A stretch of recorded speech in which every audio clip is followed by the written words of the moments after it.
wabarakatuh.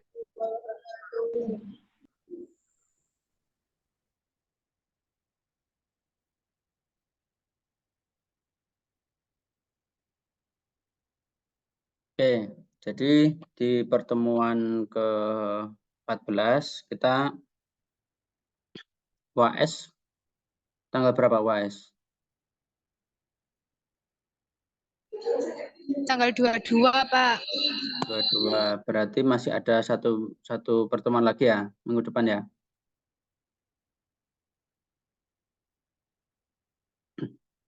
Oke, minggu ini kita bicara terkait metode community organization atau metode pengorganisasian masyarakat dan community development dan atau pengembangan masyarakat. Jadi saya jadikan satu pengorganisasian masyarakat dan pengembangan masyarakat.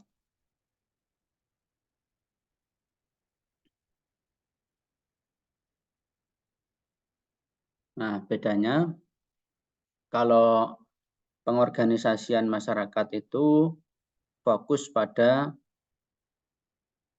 pemeliharaan keseimbangan antara kebutuhan sosial dengan sumber kesejahteraan sosial dari suatu masyarakat tertentu. Nah, artinya yang dinamakan pengorganisasian masyarakat itu tidak hanya orangnya, tetapi juga sumber daya yang mendukung. Sumber daya itu bisa berupa sumber daya alam, sumber daya manusia, baik berupa material maupun non-material, yang semuanya bisa menjadi satu, bisa memenuhi kebutuhan masyarakat. Kemudian ada community work, pekerjaan masyarakat.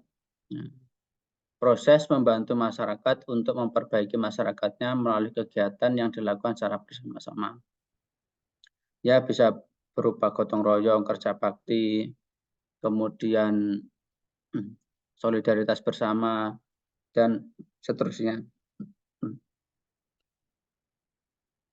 Nah, di dalam pengorganisasian masyarakat, kenapa sejalan dengan pengembangan masyarakat, yakni ada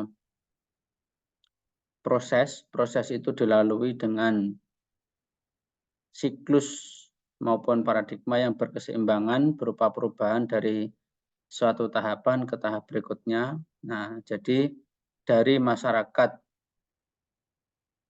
tidak mampu, terus kemudian sampai masyarakat itu bisa menjalankan program sesuai dengan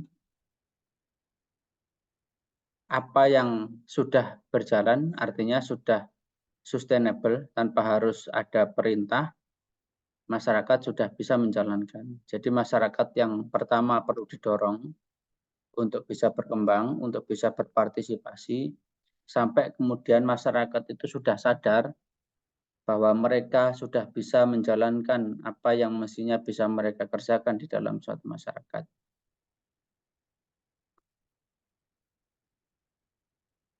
Oke, fungsinya. Nah, fungsinya pengorganisasian masyarakat dan pengembangan masyarakat itu, satu, untuk memperoleh data dan fakta sebagai dasar untuk menyusun perencanaan dan melakukan tindakan. Nah, artinya ketika pemerintah desa atau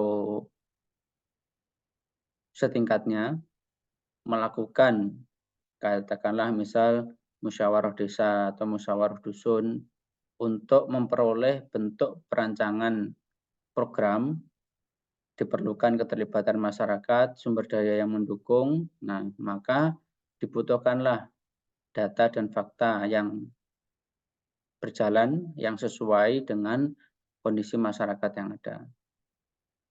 Pertumbuhannya berapa, terus kemudian hal yang sudah ada itu mau dikembangkan bagaimana, sumber dayanya mencukupi atau tidak, kalau tidak mencukupi, apakah mendatangkan orang atau bagaimana, dan seterusnya. Nah, itu butuh namanya rembuk bersama. Kemudian memulai pengembangan dan merubah program dan usaha-usaha kesejahteraan untuk memperoleh penyesuaian yang lebih baik antara sumber-sumber dan kebutuhan. Nah, jadi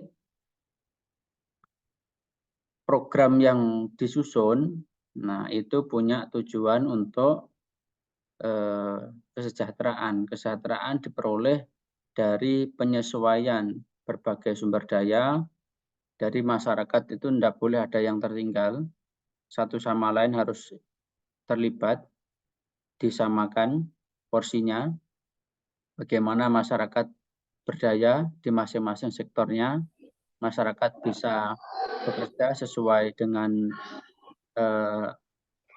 pokok pikiran yang mereka alami, nah, seperti itu, sehingga masing-masing orang itu punya porsinya masing-masing, tidak harus sama antara satu warga dengan warga yang lain. Nah, sehingga proses pemerolehan kesejahteraan itu bisa bersama-sama. Kemudian meningkatkan standar pekerjaan sosial untuk meningkatkan efektivitas kerja dari lembaga-lembaga. Jadi kebanyakan masalah sosial di masyarakat itu berupa ada yang bawaan. Nah, kalau bawaan itu biasanya berupa kendala fisik, tapi kalau bentukan, nah bisa karena faktor ekonomi, nah, bisa karena wanita rawan sosial, atau karena beberapa kasus yang semuanya itu membutuhkan pekerjaan sosial yang perlu ditangani. Nah, ada yang rumahnya tidak layak huni, tertinggal, dan seterusnya. Sehingga dalam proses standar pengerjaan sosial itu perlu ada skala prioritas, mulai dari tahun pertama, tahun kedua, sampai tahun kelima, atau bisa juga ada yang jangka panjang, penyelesaian apa yang harus dilaksanakan di tahun pertama, kedua, dan seterusnya itu, sehingga tercapai dalam suatu masyarakat itu. Yang berikutnya meningkatkan dan memberikan fasilitas interrelasi dan meningkatkan koordinasi antara organisasi ya, untuk meningkatkan ya, yang terlibat dalam program dan usaha kesejahteraan sosial. Jadi tidak cukup hanya didiskusikan, tapi juga ada fasilitas yang mendukung, baik itu fasilitas umum maupun fasilitas domestik yang mendukung dari masing-masing masyarakat. Nah, sekarang sudah banyak, tapi juga perlu ditingkatkan. Nah, fasilitas itu ada yang fasilitas umum yang sudah disediakan oleh baik dari pemerintah atau masyarakat itu sendiri. Misalnya kayak PDAM, listrik, kemudian sekarang itu kan ada jaringan internet, kemudian berbagai fasilitas umum yang bisa untuk menangani berbagai persoalan yang ada di masyarakat.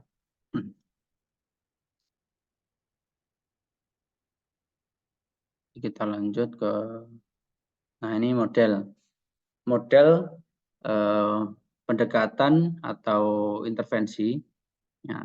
Pertama ada model pengembangan masyarakat lokal atau locality development. Disebut juga community development, bahwa perubahan atau pengembangan masyarakat dapat dilakukan dengan baik melalui partisipasi aktif dari masyarakat lokal. Menuntut adanya keterlibatan berbagai golongan atau lapisan masyarakat yang kurang beruntung maupun struktur kekuasaan, terutama dalam mengidentifikasi dan memecahkan permasalahan yang mereka hadapi.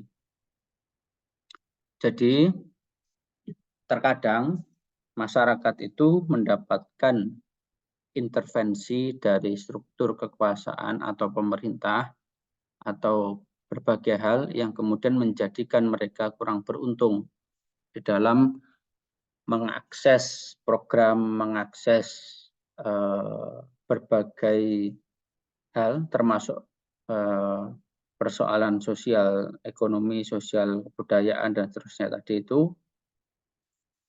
Nah, jadi ada peran serta, ya namanya katalisator. Ya, katalisator itu untuk menghubungkan, jadi dia semacam mediator yang kemudian antara orang yang berkepentingan dengan sumber daya yang ada itu bisa disatukan, sehingga bisa duduk bersama untuk menyelesaikan berbagai persoalan. Sehingga ketika ada orang yang kurang beruntung, dalam hal kurang beruntung bukan karena faktor bawaan ya, tapi karena ada struktur kekuasaan yang membentuk, baik itu karena pemaksaan program, baik itu regulasi dan seterusnya yang kemudian menjadikan masyarakat itu kurang beruntung. Kurang beruntung bukan berarti tidak punya, tapi misalnya dengan berbagai kebijakan yang ada, misal terdapat kelangkaan pupuk misalnya. Nah, itu kan termasuk kategori masyarakat kurang beruntung. Sehingga pada waktu proses tanam dengan proses panen itu tidak relevan. Nah, misalnya begitu. Sehingga model pendekatan ini, pengembangan masyarakat lokal ini perlu bersama-sama melihat porsi dari masyarakat, porsi dari pemerintah, porsi dari stakeholder terkait bagaimana melihat dan kemudian menangani berbagai persoalan dari masyarakat itu sendiri. Dan persoalan yang paling dominan itu apa, dan itu yang harus diselesaikan terlebih dahulu. Yang kemudian itu menyangkut baik untuk kepentingan bersama, jadi kepentingan individu biasanya menunggu setelah kepentingan bersama selesai. Gitu. Kemudian yang kedua ada social planning atau perencanaan sosial, menekankan proses teknik dalam memecahkan masalah. Meyakini bahwa masalah yang dihadapi oleh masyarakat dengan lingkungan yang kompleks, salah satunya masyarakat industri, memerlukan seorang perencana yang memiliki keterampilan serta terlatih dan mampu membimbing masyarakat dalam melakukan proses perubahan yang kompleks. Jadi semula ya, masyarakat itu masyarakat agraris yang didominasi oleh petani, nelayan. Kemudian seiring berjalannya waktu karena banyaknya industrialisasi, kemudian ada pergeseran masyarakat menjadi masyarakat industri. Masyarakat sudah terbiasa dengan ritme industri. Baik itu yang bekerja di industri atau buruh, ataupun masyarakat sekitar, ataupun masyarakat yang terkena dampak industri. Terkena dampak industri itu termasuk kita. Kita membeli barang, membeli berbagai kebutuhan dari industri. Nah, sehingga dinamika di dalam masyarakat industri jauh lebih kompleks dibandingkan dengan masyarakat agraris yang cenderung rutin dan tidak dinamis. Nah, masyarakat industri cenderung dinamis, baik karena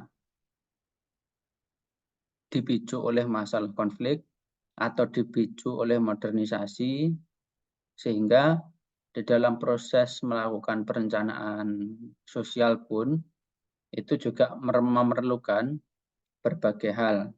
Karena orang yang kemudian masuk di dalam masyarakat industri ini cenderung pendidikannya menjadi heterogen, bentuk pekerjaan juga heterogen, sikap masyarakat juga sama. Status sosial, ekonomi, budaya sudah bercampur antara satu daerah dengan daerah yang lain, sehingga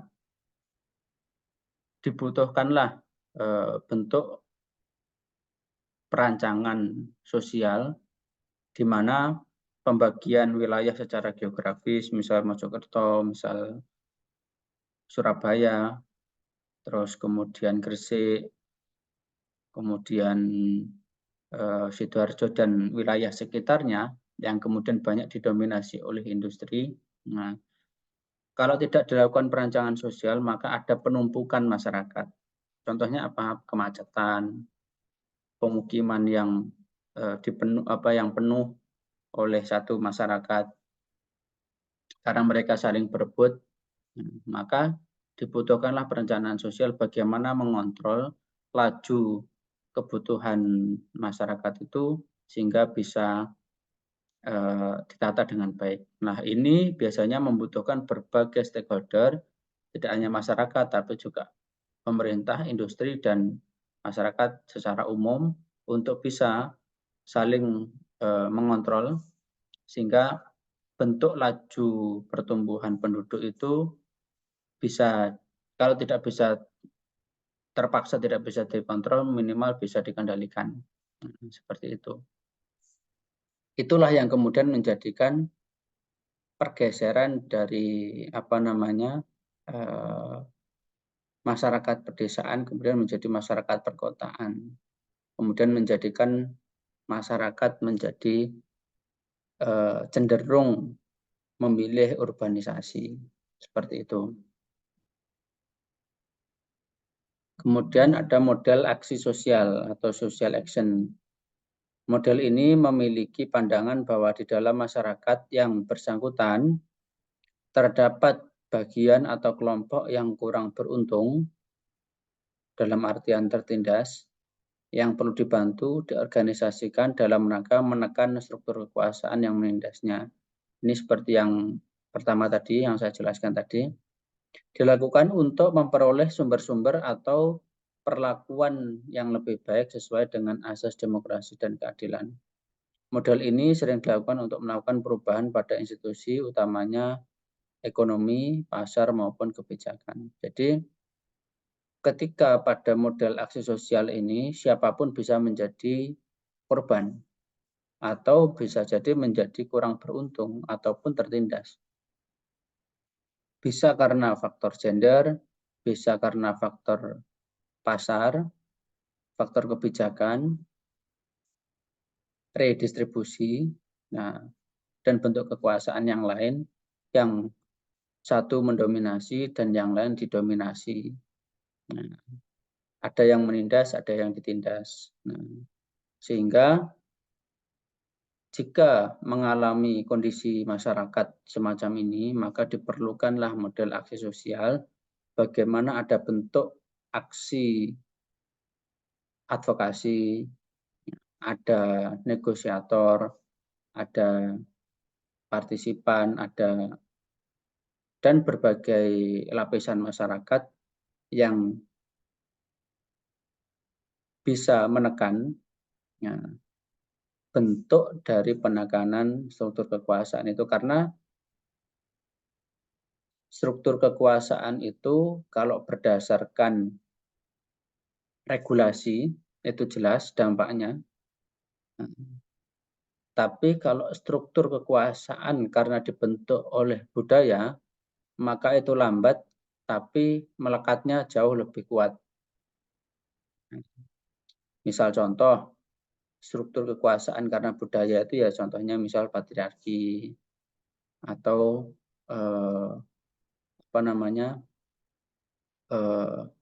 dominasi di dalam suatu institusi. Nah, itu lambat, tapi proses mengubahnya lebih lama karena masyarakat sudah terbiasa oleh struktur kekuasaan semacam itu. Berbeda dengan struktur kekuasaan yang dibentuk atas dasar regulasi. Beda regulasi nanti akan masyarakat bisa menyesuaikan karena sifatnya langsung. Nah, selanjutnya apa keterampilan yang diperlukan di dalam proses pengorganisasian masyarakat dan pengembangan masyarakat? Pertama ada komunikasi personal. Jadi orang yang kemudian menjadi bagian penting dalam masyarakat itu harus punya komunikasi yang baik. Kemudian dua berkelompok, tidak bisa individual, karena yang bersangkutan harus mewakili dari kepentingan masyarakat secara umum. Dan bisa membina atau mendidik masyarakat. Artinya jangan sampai yang kemudian tergabung di dalam kelompok itu justru akan menjadi bagian benalu bagi masyarakat yang lain. Karena dia bergantung pada kelompok tersebut. Yang berikutnya, menyusun struktur dan proses penggalian sumber masyarakat. Jadi, seseorang yang kemudian bisa terjun dalam masyarakat atau sebagai katalisator atau sebagai inisiator harus bisa menyusun struktur dan proses penggalian sumber masyarakat yang dibutuhkan, yang penting, dan yang perlu diungkap untuk sebagai dasar masyarakat bisa berkontribusi secara lebih maksimal. Menulis itu fungsinya untuk advokasi biasanya ketika tidak bisa dengan bersuara maka dengan menulis. Nah, kemudian bisa memotivasi, memberi semangat dan aktivitas. Nah, motivasi tidak harus berupa kata-kata yang ini ya, tapi bagaimana bisa menggerakkan masyarakat untuk lebih sadar, lebih terbuka pikirannya, kemudian pikirannya bisa terbuka untuk melihat realita yang mestinya harus bisa ditangani bersama-sama. Menengahi konflik, negosiasi, dan mediasi. Itu harus bisa. Jadi ini mendekati bentuk seperti gerakan sosial. Ya. Jadi harus bisa menengahi konflik ketika ada terjadi konflik. Kemudian menegosiasikan dengan pihak terkait seperti stakeholder yang ada atau beberapa pimpinan.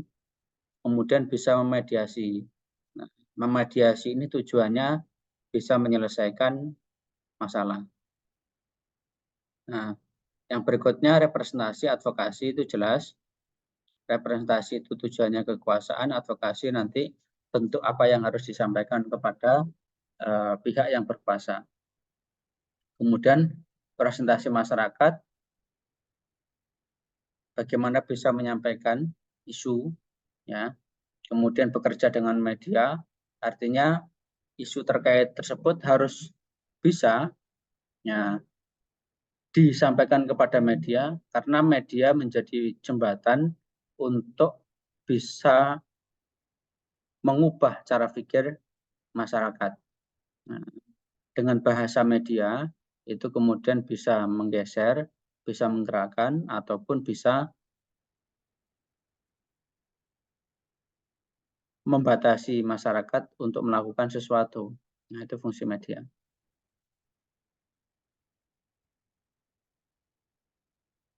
Kemudian terakhir manajemen dan organisasi. Jadi dengan melakukan rangkaian berbagai hal ini, nah jadi arah dari pengorganisasian masyarakat dan apa namanya pengembangan masyarakat ini tidak hanya untuk memenuhi kebutuhan dari masing-masing individu, tapi bagaimana mereka sadar atas posisinya ketika dihadapkan dengan berbagai persoalan masyarakat atas bentuk penindasan, atas bentuk kesewenang-wenangan dan seterusnya yang kemudian menjadikan masyarakat itu kurang berdaya. Nah, jadi sebenarnya bentuk pemberdayaan itu sebenarnya bahasa politis untuk menjadikan masyarakat agar lebih sadar pada posisinya. Seperti itu. Jadi siapapun itu masyarakat bisa menjadi makhluk politik ketika kesadaran pada dirinya itu sudah dicampuri dengan berbagai kekuasaan, kepentingan yang ada. Siapapun.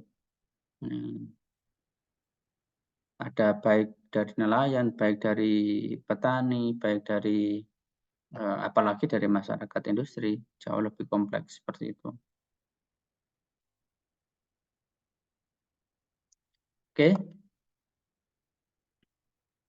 Ini ada yang ditanyakan dari sini?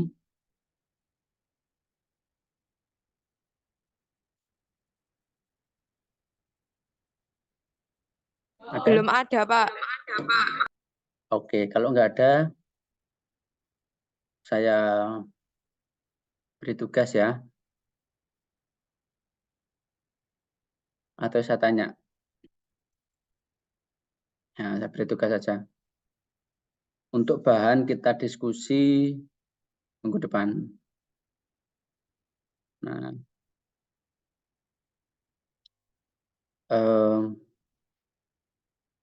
ini yang aktif berapa?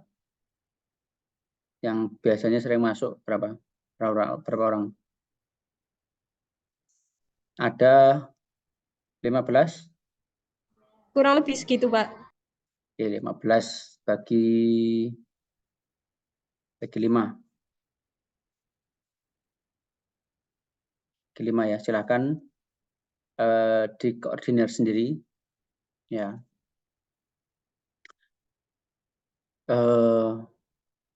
Tugasnya yakni mencermati, ya, apalagi di Mojokerto itu kan banyak persoalannya. Nah, silakan dicermati dalam konteks pemberdayaan ini, ya, yang sifatnya agak politis. Ya, artinya pemberdayaan itu bisa karena faktor politis, dengan melalui campur tangan pemerintah. Sebagai bahan untuk kita diskusi minggu depan, silakan berbeda tempat, tapi persoalan yang mirip juga boleh. Ya, berarti 3-3. Ya. Silakan mencermati, formatnya terserah. Ya. Bagaimana bentuk pengorganisasian masyarakat, ya, ataupun pengembangan masyarakat, ya, ini sifatnya bisa program ataupun bisa fenomena masyarakat. Misal contoh pengorganisasian masyarakat dalam seperti konteks yang kita bahas ini, misalnya ya, di Mojokerto itu kan akhir-akhir ini banyak terjadi berbagai kasus. Nah, kemudian ada yang kemudian menginisiasi, tidak harus berupa gerakan ya, tapi baik melalui media atau media sosial yang kemudian bisa menggerakkan kesadaran masyarakat untuk peduli, ya, ataupun untuk menolak ataupun untuk mengkritik dan seterusnya. Boleh.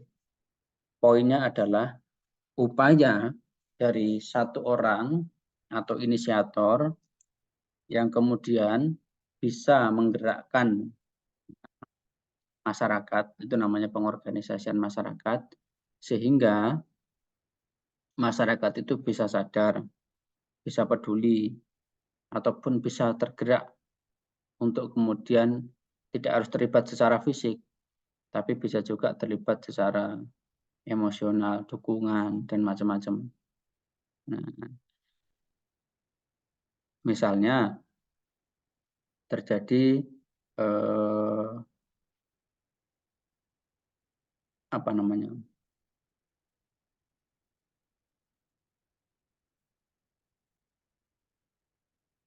bias gender karena dominasi laki-laki terhadap perempuan, kemudian menjadikan konflik, terjadi pertikaian, kemudian saling membunuh misal.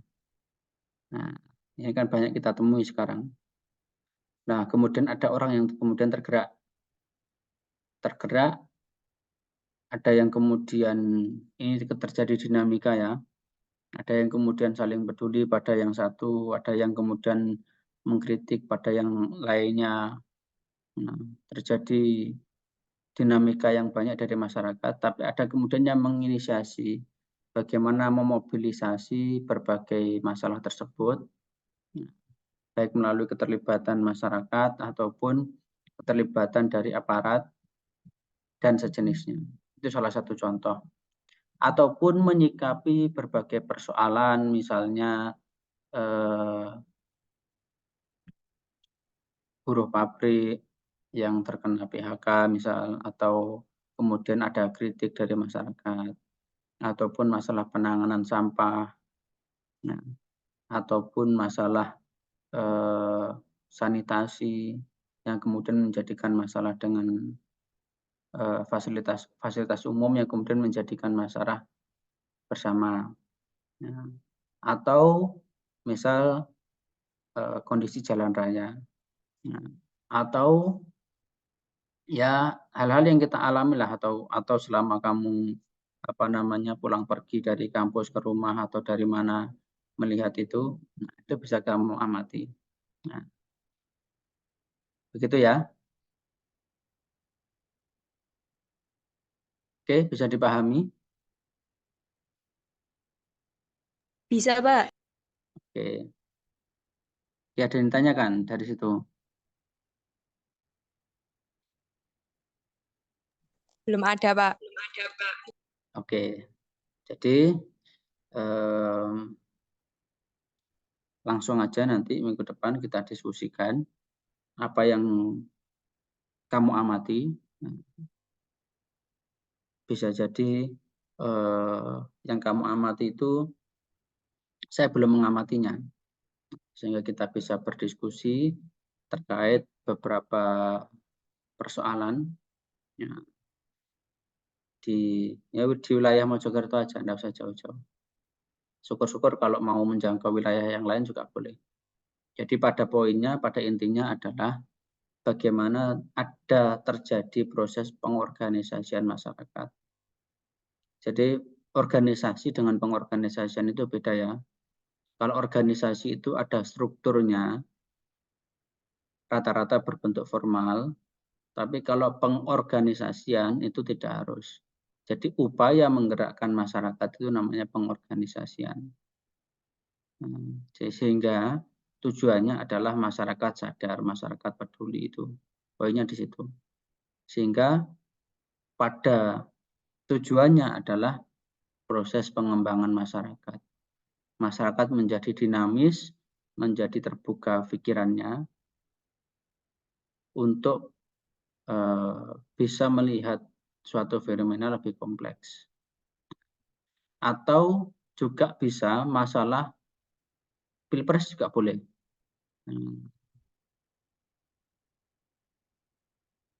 Kamu mengamati dari media sosial, itu juga boleh. Itu juga sama dengan pengorganisasian masyarakat. Ya.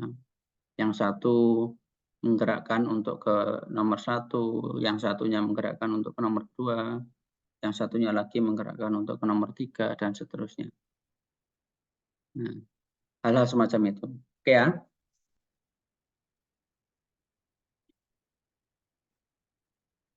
Oke. Ada yang tanyakan? Kalau enggak ada, kita cukup. Ada? Ada, Desi? Belum ada, Pak. Oke, kalau enggak ada, kita cukupkan ya. Sampai jumpa di pertemuan minggu depan. Oke, sekian. Assalamualaikum warahmatullahi wabarakatuh. Waalaikumsalam warahmatullahi wabarakatuh.